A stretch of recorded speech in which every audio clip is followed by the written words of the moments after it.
Mario & Luigi Superstar Saga on Game Boy Advance is one of my favorite RPGs of all time. The graphics were bright, the gameplay was engaging, and the story was humorous. Even though it followed a similar formula to Super Mario RPG and Paper Mario, Nintendo decided to run with Mario & Luigi as its own sub-franchise, continuing it on DS with Partners in Time and Bowser's Inside Story. Unfortunately, that early success began to wane on 3DS. Dream Team couldn't quite recapture that magic, becoming the lowest rated title in the series. But ultimately, it's not what killed the franchise. That distinction belongs to Mario & Luigi Paper Jam. Developer Alpha Dream wanted to add a third playable character to the series, and after seeing how disappointed people were with Sticker Star, they jumped at the chance to add Paper Mario. So just like my ex-wife and I when we were having relationship troubles and thought a baby would solve it, they smashed the two franchises together and hoped to create something beautiful. Now, I know what you're thinking. Human Mario definitely wants to poke a hole in Paper Princess Peach. And you're right. Technically, Paper Jam wasn't the end of the franchise. Superstar Saga received the remake treatment on 3DS, and Nintendo also made the bizarre choice to remaster Bowser's Inside Story for 3DS, completely forgetting that the 3DS is backwards compatible with DS games. But since Paper Jam in 2015, we haven't received a new Mario & Luigi game, which is partially due to Alpha Dream going bankrupt and the Bowser's Inside Story remake selling worse than my homemade foot lotion. What we have received since 2015 are Paper Mario Color Splash on Wii U, Paper Mario Oregano King on Switch, and the remake of Super Mario RPG. Not to mention Luigi's Mansion 3 for Switch, with Dark Moon getting a Switch port later this year. So while Mario and Luigi are flying high on Switch, Mario and Luigi isn't. That sentence makes a lot more sense typed out than said verbally. Anyways, the game. Mario & Luigi Paper Jam begins with Nintendo wanting you to fast forward through the opening scene. Then Luigi sneezes, a book falls off a bookshelf, and that somehow unleashes the entirety of Paper Mario-dom into the Mushroom Kingdom. Yeah, it's a Mario game. But storytelling isn't Mario & Luigi's forte, it's the funniness. Aside from constant Luigi bashing, which I fully support, I'd say it's more humorous than outright laugh-inducing. It was nice to hear Princess Peach say she enjoys riding in Bowser's clown car and how she's over saying, "Save me, Mario!" Not to mention the breaking of the fourth wall. Like when Starboy mentions how I need to remember this spot for later.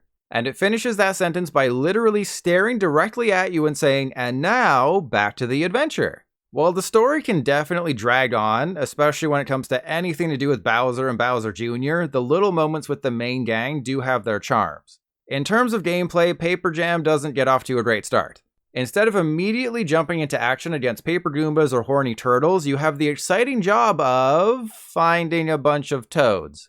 Not exactly the rip-roaring start I hoped for. But after 40 minutes, Paper Mario finally joins the team and things really pick up when you have to find a bunch of toads. Yeah, unfortunately, Paper Jam relies heavily on paper toad collecting. Like, a lot. They do try to change it up by introducing Mario Party-style minigames, but adding a time limit and forcing me into several battles or playing a hammer-based push-mo wasn't nearly as fun as I wished it was. Saving those toads is crucial though. That's because they don't know about unions, meaning they're free, exploitable labor which Toadette uses to build papercraft so you can clear obstacles. While it's not the entire game, a disappointing amount of time in Paper Jam is spent walking around a small place and finding barely hidden toads. Some try to run away, meaning you have to tackle them, but it's only satisfying the first few times. After that, it becomes more of a chore than when I have to wash the sheets after your mother comes over. Similarly, the papercraft battles aren't much to get excited about. It appears the developers copied my greatest move in the bedroom, because it basically boils down to ramming the enemy so they fall down, then jumping on top of them. You do this a bunch of times and eventually win. Except the controls suck and the camera movements are nauseating. Elsewhere, Paper Jam folds into the tried and true Mario formula of Bowser kidnapping Princess Peach. Except now there's two Bowsers, so they kidnap Princess Peaches. Or Princess's Peach. Whatever. I know it's meant to be humorous, but when Peach mentions that it's the point in the story where she gets captured, I could feel the lack of inspiration dripping from the writers like they had just oiled up their feet. Now, something Paper Mario fans who played Sticker Star or Orgasm King might be confused about are the battles. Well, not the battles themselves. Those play out in traditional Mario & Luigi fashion. You time attacks to deal extra damage with each bro assigned to a different button. It's the same enjoyable battles we've seen numerous times before. No, I mean the end of battles. See, Mario & Luigi has this weird thing where battling earns you experience points, which help level up your characters, making them stronger. This means that random battles against enemies in the overworld aren't massive wastes of time. It's a crazy innovative idea, I know. Aside from a couple of surprisingly fun boss battles though, Paper Jam is easier than my ex-wife after I flirt with another girl at the bar. You have your regular jumping and hammering attacks as well as bros attacks, which are special moves with special requirements that deal extra damage and keep you engaged during battles. One of the main things I really liked about the series. Despite the overall ease of these battles though, the developers decided to add yet another element into the game: battle cards. Probably because they realized late into development that the 3DS has 2 screens. A Goomba gives you some magic cards about 4 hours into Paper Jam. Put simply, I hated it. Battle cards go completely against everything that makes Mario and Luigi Mario and Luigi. Instead of timed attacks where you need precise button presses, you just tap a card and it does the thing. On Principal Skinner, I never really used the battle cards outside of farming experience points. Battle cards and Mario and Luigi just don't fit together. Like when my 10-year-old kept trying to put a triangular block into a circular hole and crying when it wouldn't work. Yeah, he's not the brightest. Going into Paper Jam, I wanted to beat it.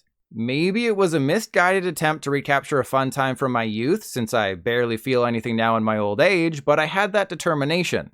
And even with the obvious issues, I still carried that desire into the 9th hour of gameplay. But around that time I got curious, just like that one time at college with my friend Brad. So I looked up the length of Paper Jam and learned it's apparently 27 hours. What? The game's map is so tiny, and I felt like I'd seen everything it had to offer, yet I was only a third of the way through. I'm not one to shy away from torture, but only when it feels good. There's no point if you're bored the whole time doing the same thing over and over for hours. I wanted to be stimulated, yet Paper Jam just couldn't keep it up. I vaguely remember beating Superstar Saga in about 20 hours, and when I checked, yep, the average playthrough of the first one is 18 hours. That was the absolute perfect length. And it's not like Paper Jam is this amazing journey filled with exotic locations and super varied gameplay. I reached Bowser's Castle in less than 13 hours. All the developers had to do was add an extra location prior to this, and it could have been a tight 15 to 20 hour game. Well, okay, they had to do a lot more than that. Getting rid of papercraft battles and battle cards to focus more on interesting gameplay would have gone a long way too. But there's absolutely no need for a Mario and Luigi game to come anywhere close to 30 hours. Especially one that's lacking so much special sauce. If the developers had just filled this up with their special sauce, they could have birthed something amazing after 9 months of development time. Instead, it turned out like my daughter when she was born. Disappointing, but close enough to what I wanted that I begrudgingly accepted it. Naturally, you'd think Bowser's Castle was the end of the game. Well, you walk in, battle the Bowsers Jr., beat them, and then Big Daddy's Bowser show up. It would have been the perfect time for the ultimate showdown with the Peaches offering assistance or something in the bowels of the castle. Instead, you get there, Bowser pushes a button, his castle goes airborne, and you're blown all the way back to the Mushroom Kingdom. Real climactic stuff. So while the original plan was to quit Paper Jam at around this point, something unexpected happened. My daughter asked me to go to her dance recital. Unfortunately, I had to tell her that I absolutely had to beat this video game to post an in-depth video review for all my millions of loyal subscribers on YouTube. Then she asked me what YouTube was, and I said it's TikTok for boomers. She was satisfied with my response and excused my absence. Since I care about my daughter very much and would never lie to her, I beat Paper Jam, damn it. For the back part of the game, you'd think the developers would have done something interesting, like sending us into the book and having the second half take place in Paper Mario World, right? Of course not, that'd be way too much fun. Instead, you have the super fun task of chasing down 60 paper toads. Yay. But what about the adventuring stuff? Well, you revisit old locations that are different this time around, and you fight King Boo and King Bob-omb. It's just all so unnecessary. Why not put all of this before Bowser's Castle, then beat the juniors, Bowser takes his castle airborne, and you have the final showdown after going through a tougher section of castle? The pacing here makes absolutely no sense. After a bit more wandering, you arrive in Neo Bowser's Castle, which has a bunch of filler inside, including the worst papercraft battle in the entire game until you finally get to the final boss. Well, there's more filler there too. You have to face off against a few waves of weak enemies, then you battle all of the Koopalings in 3 separate phases all at once. And if your timing is bad, the third phase has a one-hit KO move. Thankfully, Paper Jam is extremely forgiving, so losing in a battle isn't the worst thing ever. Finally, after 21 hours, the battle against the Bowsers began. Mercifully, several hours shorter than the 27 hours I anticipated. I don't have my own footage of this because my 3DS with a capture card wasn't cheap, and this game requires a lot of button mashing. Anyways, you beat off the Bowsers, and congratulations, the world is safe again. Unfortunately, the final boss fight isn't memorable.